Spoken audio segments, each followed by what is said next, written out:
In the previous video, you learned how to create a calendar in Hopkins Apps, and now I'm going to show you how to embed it in Moodle. So I have made a fictitious classroom calendar. It says Algebra 7, and to embed it, you need to hover over it so that you get this pull-down menu with the triangle that I'm going to click on, and then I'm going to go to Calendar Settings.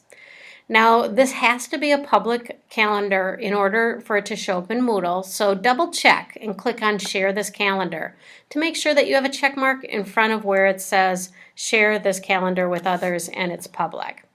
Click back on Calendar Details and go down to where it says Embed this calendar. And I want to customize it, and so I'm going to click on that Customize hot link. And now if you were going to embed it on a Moodle page, like let's say in the center column, you're going to say add an activity or resource and you're going to choose a page. You could, if you had a whole page to work with, have the calendar view.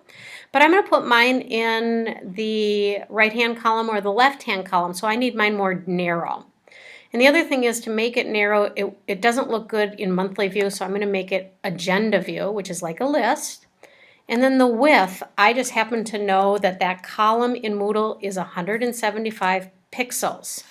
And that's about a little less than 2 inches. The height is arbitrary. You can choose whatever you want. I'm going to say 400 pixels. And then you might want to get rid of a little bit of the detail because otherwise it looks a little cluttered. So like for example, I don't really need the time zone to be listed there.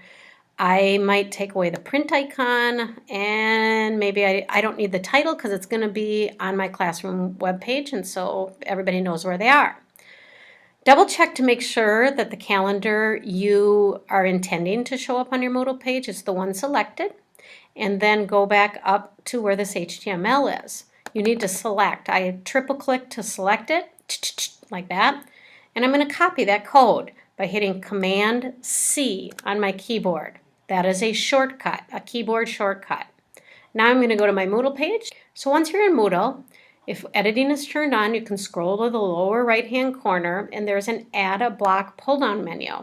One of the blocks is called HTML. That's for customized content. So I'm going to choose that, and then I'm going to scroll down there again where you can see a blank block ready to go, and you click on the gear to configure or to customize this. Now I can put in a title if I want, but I don't have to. I'll just put in class calendar. But this is the important part. Before you paste your code, you must click on this HTML button. And that way the code is going to translate into something instead of looking just like complicated computer stuff. So I'm going to paste my code with a Command V shortcut on my keyboard and click the update button. And then I scroll to the bottom and I'm going to click Save Changes. And this is at the very bottom. Now any block can be moved up or around your page. That's not a big deal. And I did notice that it doesn't show up right away, but if I refresh my page one time, it does refresh the calendar and there it is. If I wanted to move it up, you hover over that blue header, you drag and drop it, and I usually just pull it so it touches the block above it, and you can move it up one by one. So that's how you embed a calendar, which is really a window to your apps calendar. If you make a change on your apps calendar, it should also show up in Moodle.